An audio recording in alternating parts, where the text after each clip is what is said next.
कबीर साहब कहते हैं कि मन के हारे हार है, मन के जीते जीत। अब मन से आप हार गए, अगर ये मान लिया कि ये भजन हमें होना नहीं है तो आप नहीं होगा, आपसे हार गए आप। पॉजिटिव सोचना है, क्यों नहीं होगा। आप बैठे बैठे माता जी की उम्र इतनी हो गई फिर भी प्रेम में कोई कमी नहीं है, यहाँ तक आई। सत्संग के लगाव है, यानी अंदर में वो तड़प है, और भक्ति के लिए तड़प ही चाहिए। भक्ति का अर्थ ये नहीं है कि केवल हम सासों सास में राम राम रटन कर रहे हैं, उसको ही हमने भक्ति करना कहा है। भक्ति का और अर्थ गहरा है। भक्ति का एक अर्थ ये भी है कि संसार में भौतिक सुखों के लोभ लालच में जिन जिन वस्तु को हमने पकड़ा है उनका त्याग करना भी भक्ति है। जिसको हमने पकड़ा है, ये मेरा है, वो मेरा है, ये मैं मेरी में अबद गमाई जन्म बदी तो बाता। मैं मेरी में तो हमारी जन्म जा रही है, तो इसका मतलब क्या है कि हमने इस नश्वर संसार में बहुत सारी चीज़ों को पकड़ रखा है, अब उसको छोड़ना है। छोड़ने का नाम ही तो भक्ति है। भजन में ये सारी चीज़ें छूटी जाती है। 3 गुणों से अलग गुण छूट गए, 5 तत्व 25 प्रकृति से अलग, 5 तत्व से अलग हो गए, 25 प्रकृति से अलग हो गए, मन बुद्धि चित्त अहंकार से अलग हो गए। फिर आगे श्वासा और सुरती भी, सुरती जाके उसमें मिल जाती है। फिर आगे कहा है महाराज ने, सूरत निरत का कामन कोई, मन पवना झूठा मिल दोई। ऐसी एक एक चीज़ें छूटती तो जाती है। जब संपूर्ण इस जगत से हमारा रिश्ता टूट जाता है तो हम उसी समय सस्तरूप आनंद पद में है। क्या ये थोड़ी है कि हमारी धुन ऊपर चली गई ना हम पहुंच गए, उसके लक्षण भी तो आते हैं। महाराज ने कहा है कि तन खीना मन रेवे ऊन मुना, बोले बचन सुप्यारा। तन खीना मन रेवे ऊन मुना, बोले बचन सुप्यारा। के सुख राम जगे जन जग में, उतर गया भव पारा। के सुख राम जगे जन जग में, उतर गया भव पारा। उतर गया भव पारा।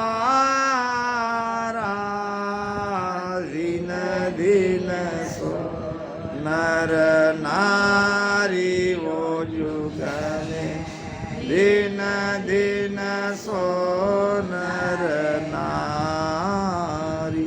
सायब काज झुरे निसवासर, कुबोध प्रीत सोटारी। राम कुबोध प्रीत सोटारी। दिन दिन सो नर नारी वो जुग में, दिन दिन सो नर नारी। क्या कह रहे महाराज? सायब काज झुरे निश्वास, घूरते निश्वास यानी रात दिन। किसके लिए? संसार सुख के लिए नहीं, अपने बेटी बेटा पोता पोती के लिए नहीं, राम जी के लिए। जिनके अंदर तड़प है वो तो जीते जी जाना ही जाना है उसको।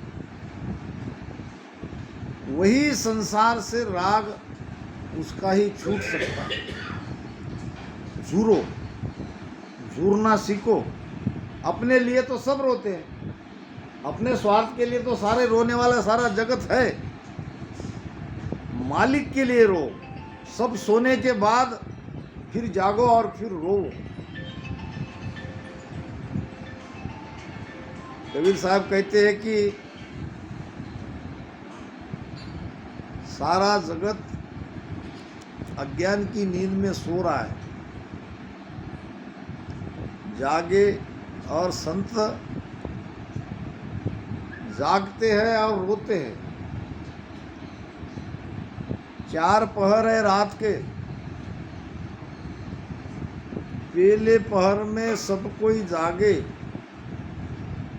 दूसरे पहर में भोगी,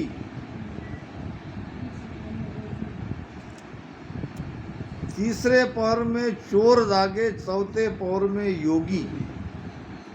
आप योगी हो, आपको मना है चौथे पहर में सोना, और जो सोता है वो तो यम के हाथों हाथ बिका जाएगा। सायब काज झुरे निस्वासर, कुबद प्रीत सुटारी, दिन दिन सो नर नारी, जुग में दिन दिन सो नर। एक भगत था और उसका नियम था रोज ब्रह्म मुहूर्त पे उठ के भजन सुमिरन करना। रोज का नियम था, बराबर उठता था, भजन सुमिरन करता था। एक दिन उठ नहीं पाया, उठ नहीं पाया तो बहुत रोया, अंदर से दुख हुआ उसको, पुकार करने लगा। और सही पुकार जब होती है तो राम जी सुनते भी है। रोने लगा, ऐसा बिरा आया, ऐसा बिरा आया। और फिर दूसरे दिन सो गया। सो गया तो कोई उसे उठा रहा है, आवाज लगा रहा है, अरे भाई उठ। उसने देखा इतनी रात मुझे कौन उठा रहा है। आंखें खोल के देखा तो कोई दिख भी नहीं रहा है, और उसको उठाया गया, अरे भाई उठ, तुम कौन हो जो मुझे ब्रह्म मुहूर्त पे भजन सुमिरन के लिए उठा रहे हो? बड़ी आपकी कृपा है, मुझे बताओ तो सही। तो उसने कहा मैं पाप हूँ। क्या कहा? पाप हो, और पाप हो के मुझे उठा रहे हो? क्या करूँ, मजबूरी है। जब कल तुम उठे नहीं थे तो तुम बहुत रोए और परमात्मा के लिए तड़प रहे थे, रो रहे थे। ऐसे से तुम परमात्मा के पास जल्दी चले जाओगे, इसके बदले तो तुम बैठे यहीं सुमिरन करते रहो। ये ठीक है, एक दिन रोने से तुम परमात्मा के और नज़दीक चले गए, और मैं नहीं चाहता कि तुम परमात्मा के पास जाओ, इसके बदले तो तुमको उठाना ही ठीक है। उठो और करते रहो, यहाँ क्या करना है।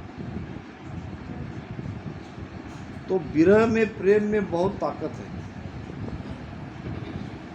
महाराज ने कहा भी है, और हम सबको भी कहना भी चाहिए, ये प्रार्थना है कि भगति कराओ दास बिरह दो चेरी, तलप बिना प्रभु ना सजे, भगति जो तेरी भगति कराओ दास सु, बिरह बिना तेरी भगत सु, प्राणी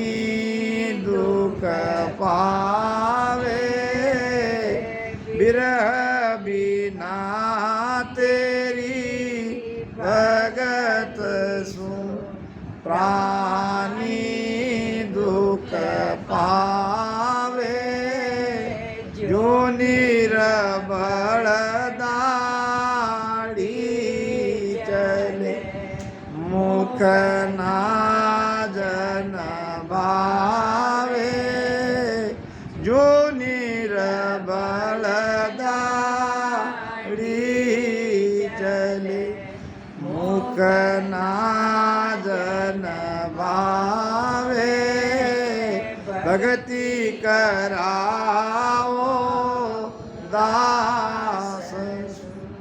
ये निर्बल दाढ़ी चले, क्या सोचा का कभी क्या है? बताया था। देखो, भोजन एक दांत वाला जिसके 32 भी दांत है और एक जिसके अंदर दांत नहीं है, भोजन तो दोनों करते हैं।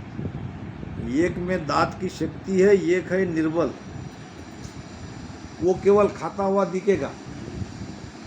जो निर्बल दाढ़ी चले, उसकी दाढ़ी तो हिलेगी, चलेगी, मगर मुख नाज न भावे, क्योंकि चबाने वाले दांत नहीं है, वो तो चले गए। तो ये प्रमाण महाराज ने किस पे दिया है, ये सोचो। ये तो बाहर का प्रमाण है। भजन में विरह प्रेम है तो आप दांत वाले हो, आप चबा चबा के बड़े आनंद से जीम रहे हो। और भजन में विरह प्रेम नहीं है तो जो निर्बल दाढ़ी चले, बस भजन करते दिख रहा है, उसमें कोई आनंद नहीं है।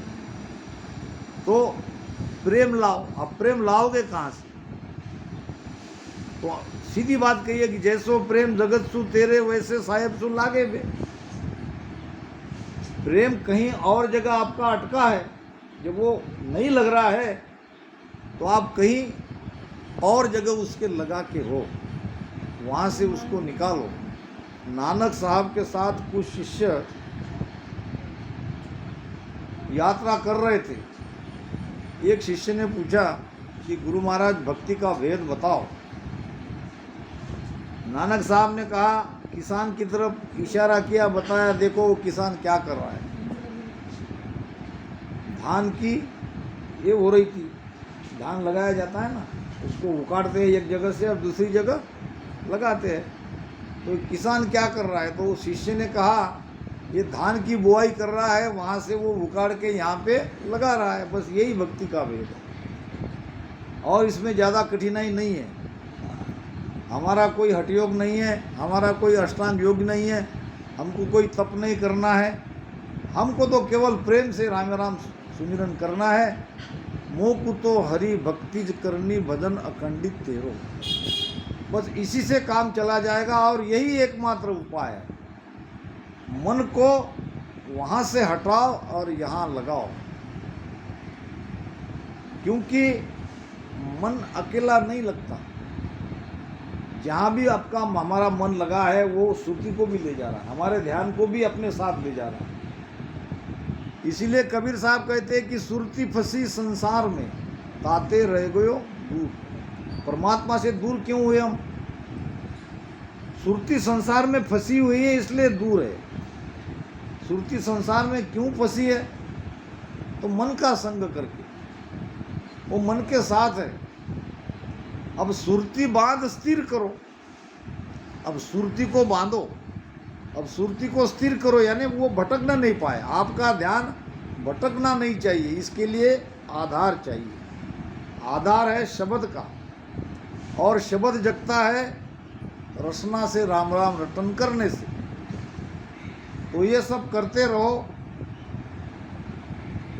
ये मत सोचो, इसमें बहुत धैर्य चाहिए, इसमें उतावलपना नहीं होता कि जल्दी जल्दी शब्द लगना चाहिए, जल्दी जल्दी हम पहुंचना चाहिए। महाराज ने कहा है कि अब जात जात आनंद पद जासी, आगे पीछे सोई। एक बार इस धारा में आ गए, गुरुमुख से आपको राम राम रटने को मिल गया, तो आप सीढ़ी दर सीढ़ी, सीढ़ी दर सीढ़ी चढ़ते चढ़ते जाओगे उसी देश में। इसमें कोई चिंता वाली बात नहीं है। तो उसके लिए परमात्मा को पुकारो, करुणा करो, प्रार्थना करो, प्रार्थना के हमारे साथ भी ये होना चाहिए। हमारी आंखों में भी आंसू निकलने चाहिए। महाराज फरमाते हैं, देखो तनु बिछड़ियो जुग में, सब रोवे तन छीजे, मेरे रामा सब रोवे तन छीजे। सिरजन हार मिलन के काजा, सिरजन हार मिलन के काजा, सपने आँखन भीजे, सुनो सब या बाता कीम पावे, सुनो सब या बाता कीम पा। कैसे मिलेगा? सपने में भी रोते नहीं हो तो राम जी कैसे मिलेंगे? संसार के लिए रोते हो तो रोया जम का दूत दौड़ी आवसी, यमदूत तो तैयारी है। संसार के लिए रोओगे तो, परमात्मा के लिए रोओगे तो अमर लोक जाना निश्चित है। देखो तनु बिछड़ियो जुग में, कोई बिछड़ जाता है परिवार का, हमारा सगा वाला, तो सब रोवे तन छीजे, रोते हैं, स्वाभाविक है रोना। इतना दुख होता है और शरीर की भी परवाह नहीं करते, खाने पीने की सुध नहीं देते, अच्छा बात ही नहीं ना, वो स्वाभाविक है, कोई बात नहीं। महाराज उसके बारे में कुछ नहीं कह रहे, मगर यही भाव परमात्मा के लिए नहीं, यहाँ नहीं हो रही बात। सिरजनहार मिलन के काजा, सपने आँख न बीजे, सपने में भी आँखों में आंसू नहीं निकलते, कैसे मिलेंगे? सुनो सब या बाता, ऊपर ऊपर की भक्ति से परमात्मा नहीं मिलेंगे। के सुखदेव अंग बाहरी भक्ति मत दीजे, ये बाह्य अंग की भक्ति मत करो जिसमें विरह नहीं है, जिसमें वैराग नहीं है, जिसमें सुरवीरता नहीं है, ये अंतरांग की भक्ति नहीं है। कहते हैं कि एक कोई फकीर रास्ते से जा रहा था, अब रास्ते में एक हलवाई की दुकान थी और दूर से ही मीठे मीठे, आज भोजन में बहुत काफ़ी अच्छा बनाया था, आज का भोजन तो बहुत बढ़िया, तो मीठे मीठे वहाँ पे दूर से ही उसकी खुशबू आ रही थी। अब फकीर जाके खड़ा रहा और सारे पदार्थों की उसने खुशबू का आनंद लिया, और आनंद लेने के बाद वो तृप्त होने के बाद डकार आती है ना, वो डकार भी आ गई। हलवाई आया, पैसे दो। काय के पैसे? अभी ये सब मेरी मिठाइयाँ तुमने खाई है, अच्छा डकार भी दी है, ये कितने पैसे हुए? 60 रुपये। फकीर ने कहा ऐसा ये लो 60। हलवाई ने कहा कहाँ दिए पैसे? अरे भाई अभी तो दे ये 60 रुपये करके, मेरे हाथ में तो नहीं आए, तो तुमने कहा मुझे मिठाई खिलाई? मिठाई भी तुम्हारी मन की खाई हुई थी, तो पैसे ही तुम मन से ही लो, तो ये मन से भक्ति का काम नहीं होगा। और सकल विद शैली साधो, भक्ति का काम करारा हो बड़ा कठिन है, बाकी तो सारा आसान है। तो भक्ति करार से करो। महाराज कहते हैं, कल के विषय को आगे प्रारंभ करेंगे हमारे दीदी के कहने से। मन की चौकी है जग माई, निर्भय प्राण आद घर जाई, देह लग मन की झाई आवे, ब्रह्म साधगर एक कहावे। देखो होता क्या है, ये मन त्रिकुटी में पकड़ा जाता है, मगर 10वें द्वार तक उसका असर है। जीते जी उस परम स्थिति में पहुंचने पर भी मन की झाई, झाई कहते हैं परछाई, युगों युगों से जो उसकी आदत बनी है, किसकी? मन की, तो एकाध दो बार वो दिखती है। महाराज ने एक भजन में बड़ी सुंदर बात कही है, जूत्या बैल जुआड़े लागो, जूत्या बैल जुआड़े लागो, सुद गेल भावे रे, सुद गेल भावे रे, मूर्ख कहे रे क्यों चारो, मूर्ख कहे रे क्यों चारो, जे वो नगरा जावे रे, जे वो नगरा जावे रे। आगे कौन सा है अर्ज? मन जीत्या को अंग बताऊं, सुनो जगत संत सारा रे, 8 पोर मुख राम रटत है, वाजन मन को मारा रे। हाँ, याद नहीं आता। अब मैं तो गौरव भाई के भरोसे उठा लेता हूँ, कोई बात नहीं। वो एकदम बीच में से उठाया तो याद नहीं आता, वो ऐसे एक एक एक बराबर याद आ जाता है, आ जाएगा वो। तो इसमें मन के बारे में महाराज बता रहे हैं, ये ध्यानी मन को जीत लेता है, मगर मन की जो परछाइयाँ है उसका असर दिखता है जब तक उसका शरीर है। क्या कह रहे महाराज? मन की चौकी है जगमाई। इस संसार में जगत का मन का ही तो राज था, तो हमने उसका कहना मानना भला ही छोड़ दिया, मगर अभी वो तो है, शरीर है, तब तक तो उसका अस्तित्व। अब वो कमजोर पड़ गया, शेर बूढ़ा हो गया, फिर भी दहाड़ा तो डर तो लगता ही है ना, दहाड़ से तो डर लगता ही है, उसके अंदर कोई ताकत नहीं रही, फिर भी शेर तो है वो। मन की चौकी है जगमाई, निर्भय प्राण आध अगर जाई। प्राण तो चला गया, स्थिति तो पूरी बन गई, मगर अभी प्रारब्ध कर्म शेष है, मन निर्जीव सा कमजोर सा अभी है, तो उसका थोड़ा बहुत असर दिखता है।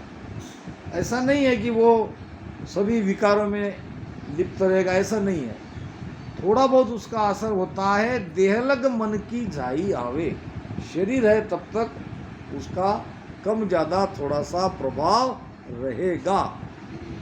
तो ऐसे से अभी दीदी ने भजन गाया था, क्या गाया था? समझ समझ हंसा सन्मुख रहना, ज्ञान सुनो सत तोलो बे।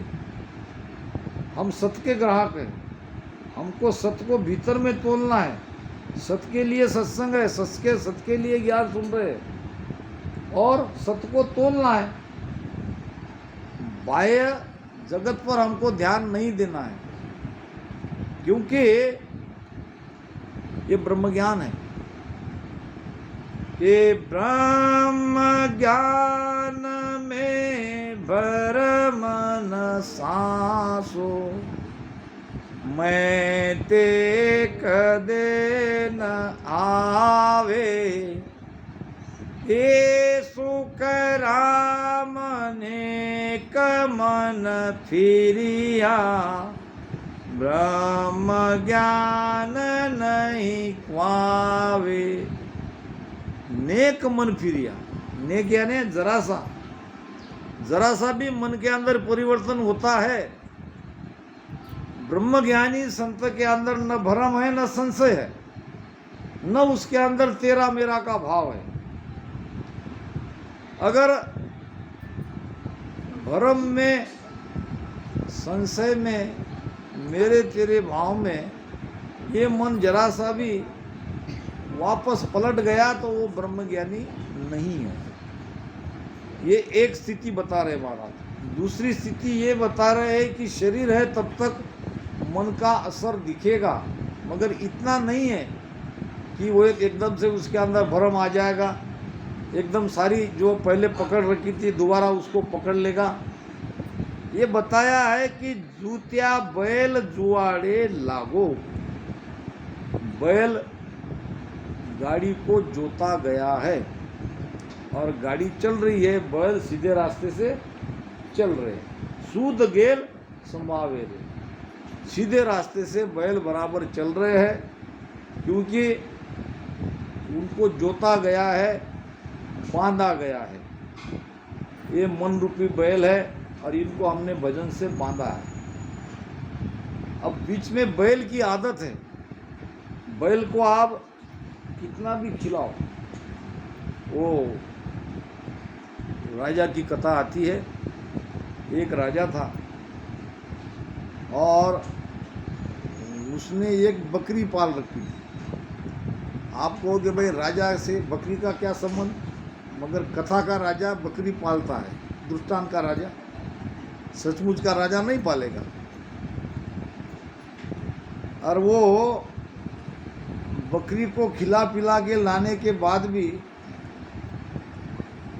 अगर उसको